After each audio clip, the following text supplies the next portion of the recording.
کبھی سوچا ہے کہ ہمارے نوجوانوں کے چہروں سے وہ مسکراہٹ کیوں غائب ہو گئی؟ جو نسل خواب دیکھتی تھی وہ اب نیند کی گولیوں پر کیوں جاگتی ہے؟ جو کل کے معمار تھے وہ آج خود ہی ٹوٹنے لگے ہیں۔ یہ ویڈیو ان سوالات کے جواب ڈھونڈنے کی کوشش ہے کہ آخر ہمارے نوجوان آج اتنے ڈپریشن کا شکار کیوں ہیں اور کیا اس کا کوئی حل ممکن ہے؟ سب سے پہلے یہ سمجھنا ضروری ہے کہ ڈپریشن صرف اداسی نہیں ہے، یہ ایک نفسیاتی کیفیت ہے جس میں انسان کا دماغ، اس کا مزاج، اس کی سوچ اور یہاں تک کہ جسم بھی متاثر ہوتا ہے۔ ڈپریشن کی علامات مختلف ہو سکتی ہیں، کسی کو نیند نہیں آتی، کسی کو بہت زیادہ سونا اچھا لگتا ہے، کسی کا دل چیزوں میں نہیں لگتا اور کسی کو لگتا ہے کہ اس کی زندگی بے معنی ہو گئی ہے۔ لیکن سوال یہ ہے کہ یہ سب کچھ بڑھ کیوں گیا ہے، خاص طور پر ہماری نوجوان نسل میں۔ ہم ایک ایسے دور میں جی رہے ہیں جہاں سوشل میڈیا ہماری روزمرہ زندگی کا حصہ بن چکا ہے، لیکن یہی چیز اب بہت سو کے لیے ڈپریشن کا ذریعہ بھی بن گئی ہے۔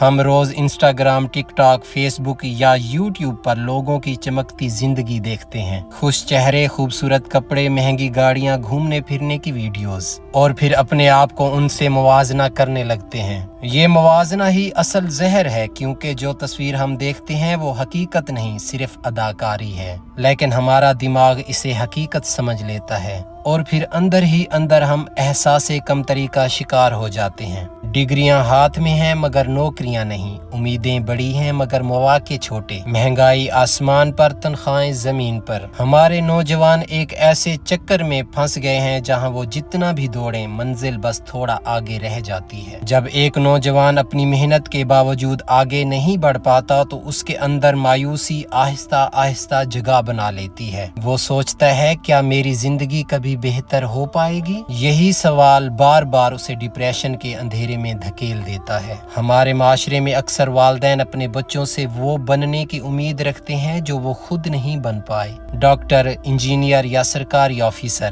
چاہے بچے کی دلچسپی کہیں اور کیوں نہ ہو۔ جب ایک نوجوان اپنی خواہشات چھوڑ کر دوسروں کو خوش کرنے کے لیے جیتا ہے تو اس کی شخصیت آہستہ آہستہ مرنے لگتی ہے۔ اوپر سے رشتہ داروں کے طعنے، دیکھو فلاں کا بیٹا کہاں پہنچ گیا، تم نے اب تک کیا کیا؟ یہ الفاظ کسی خنجر سے کم نہیں ہوتے۔ دلچسپ بات یہ ہے کہ ہم پہلے سے زیادہ کنیکٹڈ ہیں لیکن اندر سے پہلے سے زیادہ اکیلے۔ ہماری باتیں اب چیٹ میں ہوتی ہیں، محبت ایموجی میں اور درد سٹوری میں، لیکن کوئی نہیں جو دل کی بات سن لے۔ نوجوان اپنی تنہائی چھپانے کے لیے ہنستے ہیں، مزاح کرتے ہیں، میمز بناتے ہیں، لیکن رات کے سناٹے میں ان کا دل چیخ رہا ہوتا ہے۔ ایک اور پہلو جو اکثر نظر انداز ہو جاتا ہے وہ ہے روحانی خلا۔ ہم نے اپنے اندر کے سکون کو دنیاوی کامیابی سے جوڑ دیا ہے، لیکن جتنا زیادہ ہم دنیا کی دوڑ میں لگتے ہیں اتنا ہی زیادہ خالی محسوس کرتے ہیں۔ نماز، دعا، ذکر یہ صرف عبادت نہیں بلکہ ایک روحانی تھراپی ہے جو دل کو سکون دیتی ہے اور انسان کو خود سے جوڑتی ہے۔ اب سوال یہ نہیں کہ مسئلہ کیا ہے بلکہ یہ کہ ہم کیا کر سکتے ہیں۔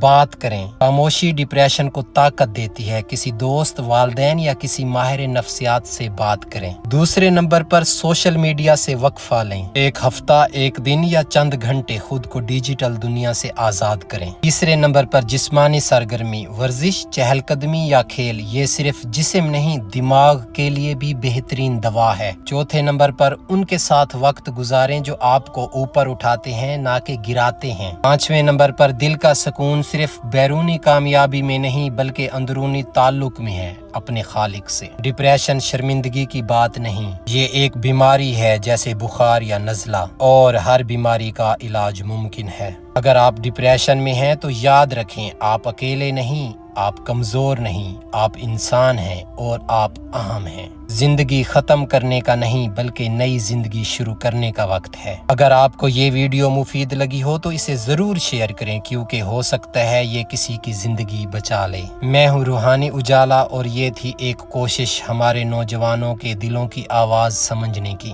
اللہ تعالیٰ آپ سب کو سلامت رکھے۔ جزاک اللہ خیر۔ السلام علیکم۔